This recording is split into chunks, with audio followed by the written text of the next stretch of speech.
Welcome to Forum 360 on Fusion, your PBS channel. Thank you for joining us on our global outlook with a local view. This is Leslie Ungar, your host today. In the 1890s, they were the bad guys when the term yellow journalism was coined. Yellow journalism was the term to identify newspapers that presented little or no legitimate news for the sole purpose to sell newspapers. In the 1970s, they became the good guys with the work of Woodward and Bernstein, the Washington Post, and Watergate. It seems like these days, they're often the bad guys, the source that perpetuates fake news, the subject of or the vehicle for fake news. Today, we're talking about the challenges of 21st century media, print journalism. We are looking at the traditional media through the lens of the new editor of the Akron Beacon-Journal.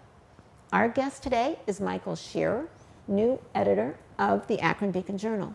He comes to this job from Kent, the Kent Courier, and regional editor for 8 other newsrooms for Gatehouse, Ohio.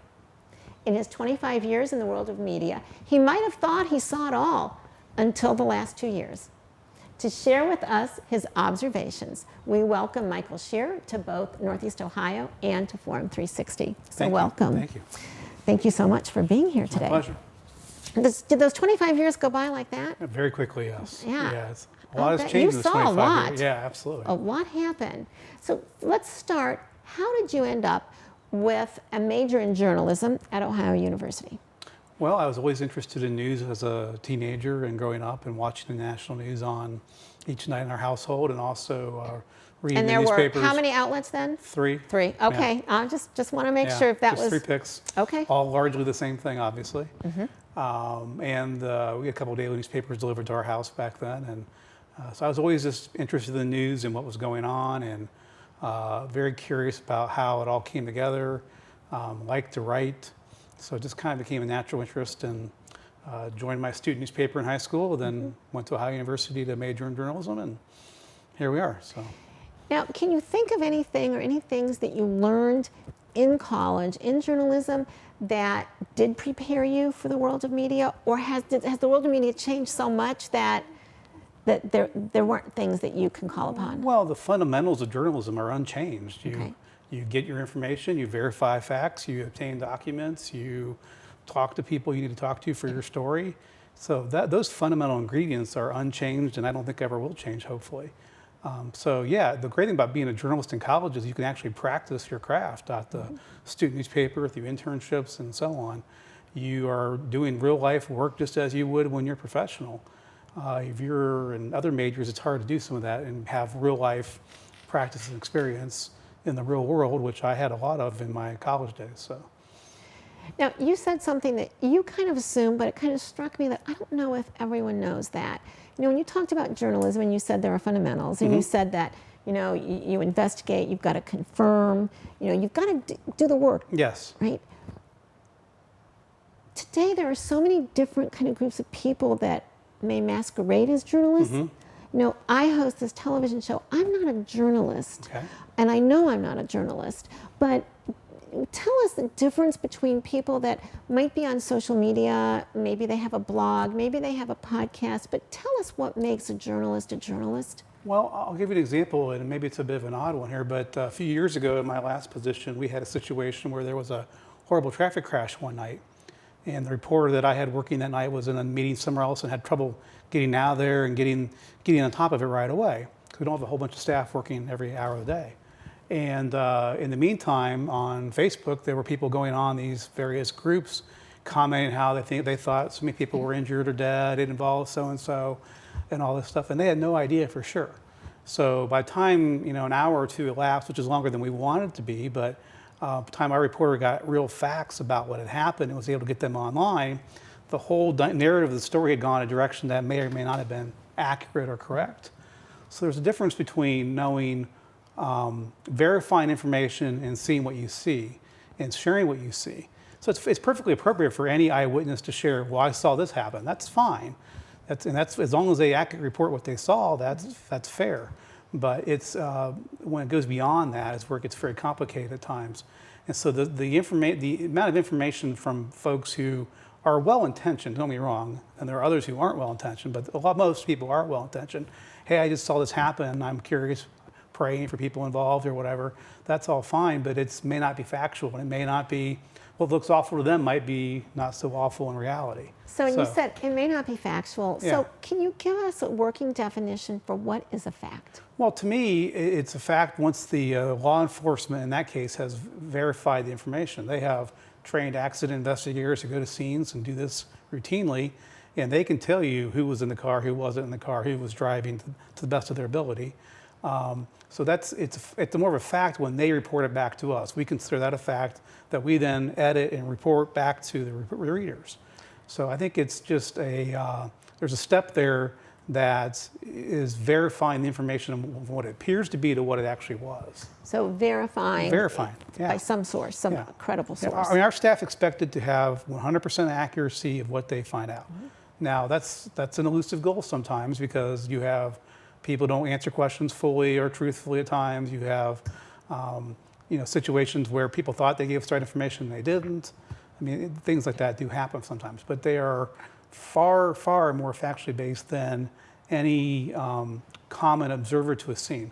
Now, there might be someone else who would go to a city council meeting who's very well versed in what's going on there and understands it, who may write their version of events, and it might be completely accurate. Or it could be that they're pro one side or the other, and you don't realize it, and they write it pro their one side, which is certainly their right and their ability to do so as a free speech issue. But if it's put out there on social media, it's not always clear what the agenda is.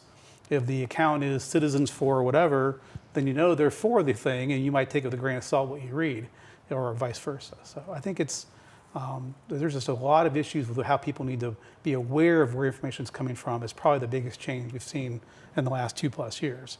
People not always being aware of the source and how factual it is, and presuming it's as factual as a journalist and a full-time media publication may or may not be. So, you said that you like to write, and I imagine that you do still write, or you have Yes. written. Yes. Okay. So, what do you learn about the world by writing about it? well, you learn how complex it is and how hard it is to explain some things at times. There's a real skill that I think journalists develop over time, and they start very early in college or high school, and they work their way up. And writing is always evolving. I read things I wrote 5 or 10 years ago, and I kind of cringe sometimes because I think it's constantly evolving to meet our current contemporary standards, but also just in how we are able to explain things and how minimum number of words you can use, how concise you can be, but how well you explain things. And there's a lot more attention today placed on comprehension and retention. We want people to read articles and actually stay engaged with them for a long period of time. So we really focus on making sure we have engaging headlines and engaging entrances to the story, as well as being informative. But sometimes that means you have to write them different ways.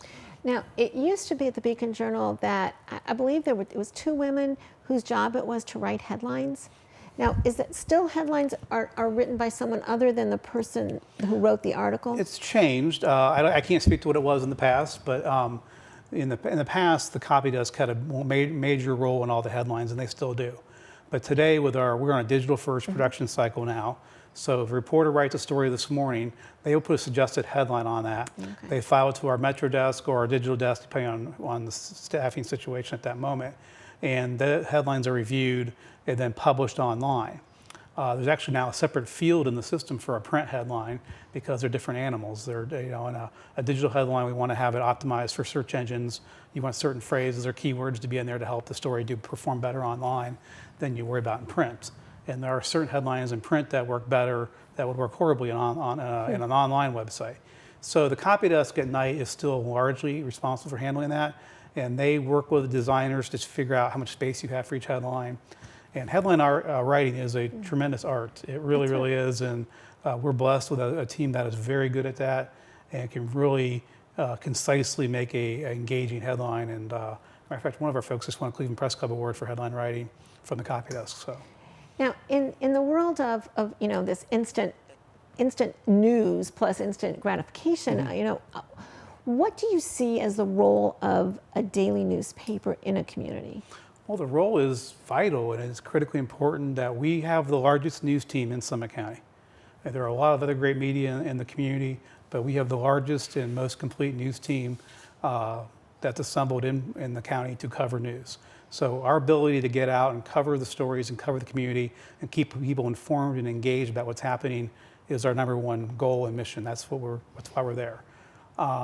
So when that's lacking, if we're not there, then there are voids created that things go on that you don't know about, or that rumors start about that never get quelled by an actual factual story on the event. So I think having that team there to it's a watchdog role to hold public officials accountable. Well, why, Mr. Mayor, did you do this or do that? Why is this happening? Those types of questions are really important. And if we're not there to ask them, there are others who do ask them, but it's a smaller number of people. And it's some of the Cleveland-oriented media that have an interest in Summit County, but spend less time there and have less understanding of what may or may not be happening. So, now you've been an editor for how long? Oh, 20 some years now. 20 some years. Yeah, okay, so let me ask you: when you go somewhere and you introduce yourself and you say you're an editor, have you seen a difference in the response of people when you say you're an editor over the last 2 decades? Well, I think more recently you get some sympathy, or you get a lot of questions about the future of local journalism because of the challenges facing print newspapers these days in this digital age. So I think you see I see some of that, but not really. It's pretty much the same. I get more questions along those lines than maybe I used to, but that's about it. Now, what do you see, if I refer to print media as traditional, okay, with social media options being the less traditional, what do you see as the role of traditional media in our world today? Well, I think what we just talked about, we are the only ones, we're one of the few that are really there to ask the questions and provide critical coverage of a community. Now, has that changed in your 2+ decades? Yeah, absolutely, because we have fewer people doing it today than we used to.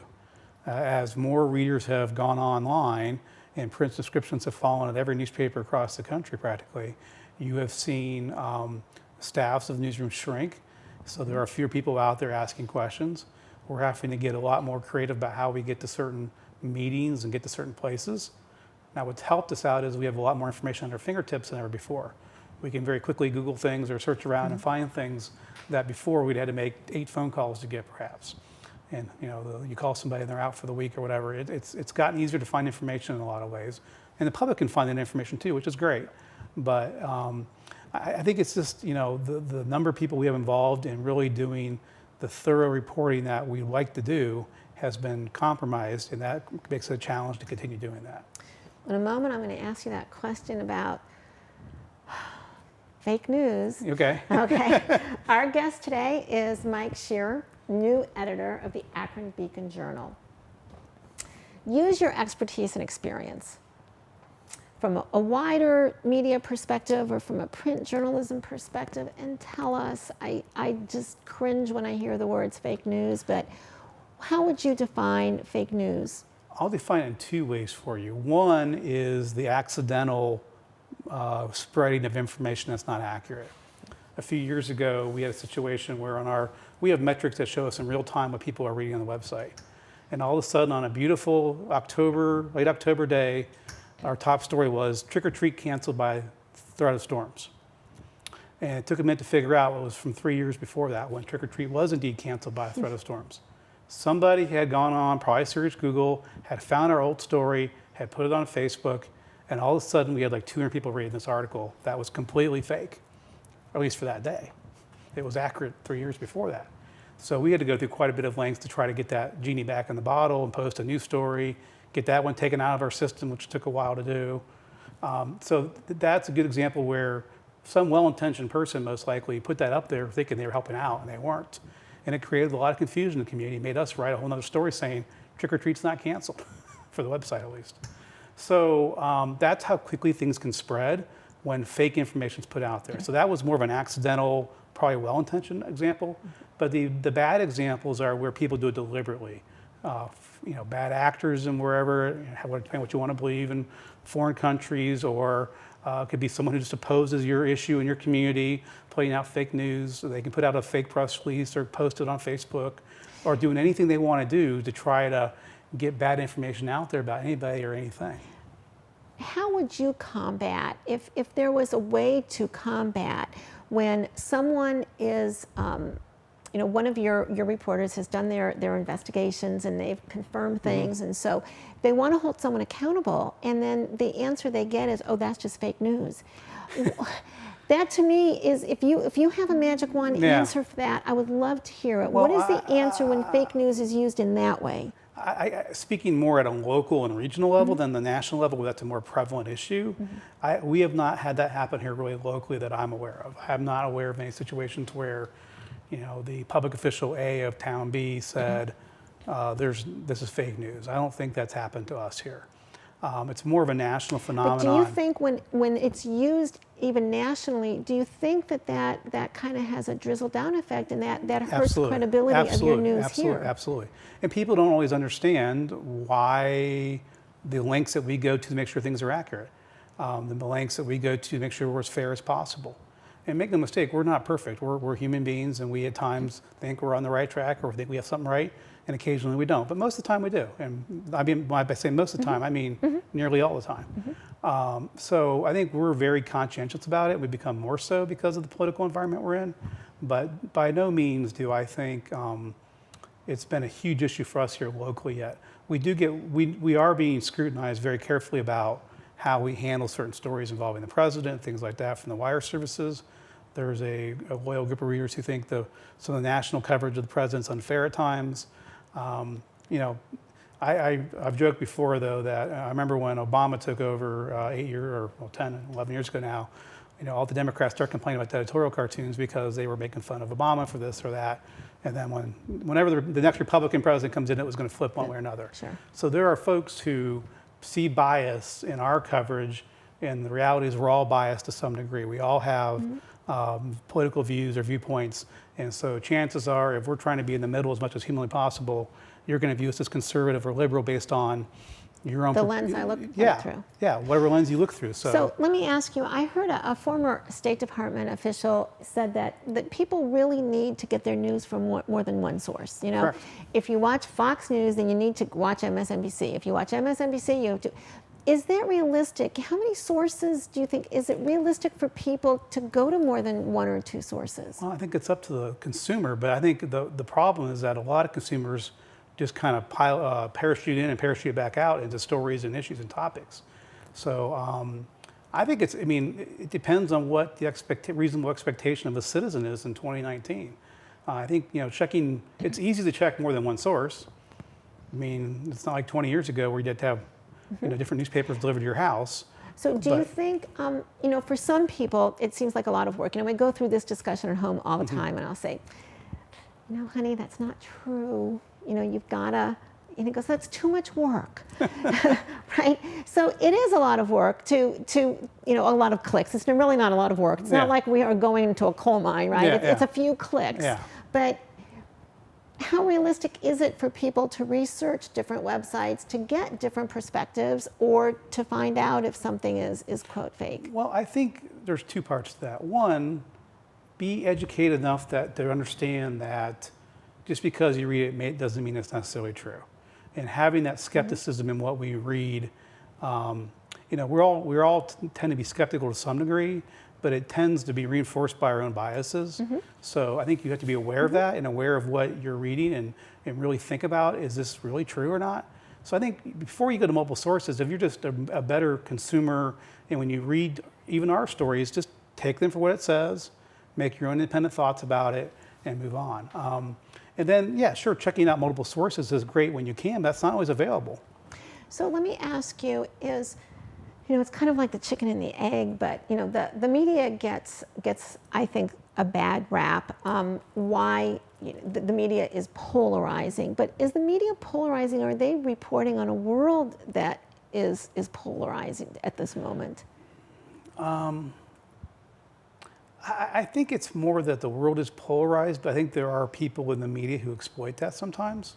There are business models that are built on that to some degree, or maybe substantially. Yes. So I think anytime you start taking a side on things, and we try to be that neutral, independent newspaper and media site, then I think that's the better way to be. But when you start taking sides, either liberal or conservative sides of things, it tends to be, helps with that polarization at times. We can go back. It's as we tape the show, it's July 4th week. What did our forefathers mean when they talked about a free press and that there should be no laws that abridge a free press? Can you tell us what that means today? Well, it means that we publish whatever we want to publish without any fear of the government intruding in on what we do or interfering in our activities. And I think that's incredibly important. If you can imagine where we had to get a story approved by the mayor or the governor or whomever, it'd be a much different world to live in than we live in. And there's plenty of examples around our globe where you can see that happening. Even yesterday, there was a little tussle between the White House press secretary and the North Korean security at that meeting in South Korea. So that's an example right there of what the free press, I mean, we have our press issues here and access issues, but clearly nothing like what they have in North Korea. So, is the relationship between the citizens and the media, is it broken? No, I think what's challenging right now is there are a lot of print readers who are kind of resentful about what's happened to the print newspapers over the last 5-10 years, that they are frustrated by the size of the paper getting smaller perhaps or things like that. So I think we see some of that in our conversations that come up. But I think the rest is, it's kind of fed by the current political environment. There's definitely people out there who don't trust us right now. And really, we have not really changed a lot in the core fundamentals of what we do at all. So, is there anything that you can do to increase that trust? Yes, we've done a few things this year already, and we're working on some more. Back in March and April, we ran in partnership with other media in the Akron area. We ran 4 public meetings in the city of Akron about how to improve the community, how to improve the city. So I can't take credit for those as we're planning before I arrived, but they were great conversations about what's going on in the neighborhoods of Akron, what people like, what people don't like, what they want to see change, and how they'd like to see the city move forward. So I think sessions like that and talking to people help. I've just scheduled 2 editor coffee meetings that we're going to do here in July and August, which will probably be a monthly occurrence going forward. There are other steps we're going to take to be more accessible to the public as we move forward here. So I think the important thing is to really engage with people. We just had a public screening of a documentary last week that we hosted, trying to break down any barriers that do exist and try to be more accessible to all of our readers and citizens of Akron and Summit County. In the remaining minutes, I'm going to ask for 1 or 2 word answers. Okay. What's one thing about the media that you think would surprise us? We don't have some grand agenda. When people think we sit around, I get these emails sometimes. People say, your liberal overlord suggested you do this and that, and there's none of that. It literally is, we make decisions about what we think's best. And one day we had a story that we didn't get to that literally we just missed, we didn't know about. Happens sometimes. So there is no grand scheme. We're just good, honest, hardworking people trying to do what's right. And the goal of the front page every day is to have local content and have what we think is going to be most interesting and most engaging to people to want to consume a newspaper, because if we're boring or not interesting, then we have a whole other issue to talk about. So, in 1 or 2 words, the person who surprised you the most when you met them in person. Oh, geez. Person surprised me most. That's a tough one. We can come back to that. Yeah. A huge change we will see in Ohio in the next decade. We're getting older. I read Okay. a story a few weeks ago, or 2 weeks ago, about the census showing that the number of Ohioans, I think it's 60 and over, is now greater than the number 20 and younger. So I think you're seeing our state get grayer and older, and I think it has some political ramifications for that. And we'll see where that goes. But Best memory in your journalism career, in a couple words. in a couple words, just getting big stories, really. Just being successful and getting a big story posted and completed is always rewarding. So. Have you been here long enough to pick Swenson's or Skyway? Swenson's. Right. And in 1 or 2 words, the role the media will play in the next election. A critical one of facts and information. Facts and information. What a great way to end. It was easier when we were taught and we believed that if it was in writing, it was true. Now, sometimes we don't know what is true. Like all of us in any profession, 21st century media faces new challenges. We get our news in different ways. Anyone with a laptop can become a journalist or think they're a journalist of social media. And we probably can't agree on what defines a fact, although we learned today that it needs to be verified. Mm-hmm. Our guest today, Michael Shearer, editor of the Akron Beacon Journal since March 1st, tried to guide us through a world of fake versus real, traditional versus new, and fact versus whatever, sometimes versus the rest of the world. This is Leslie Ungar. Thank you for joining us on Forum 360 for our global outlook with a local view. Thank you for joining us. Forum 360 is brought to you by John S. and James L. Knight Foundation, the Akron Community Foundation, Hudson Community Television, the Rubber City Radio Group, Shaw Jewish Community Center of Akron, Blue Green, Electric Impulse Communications, and Forum 360 supporters.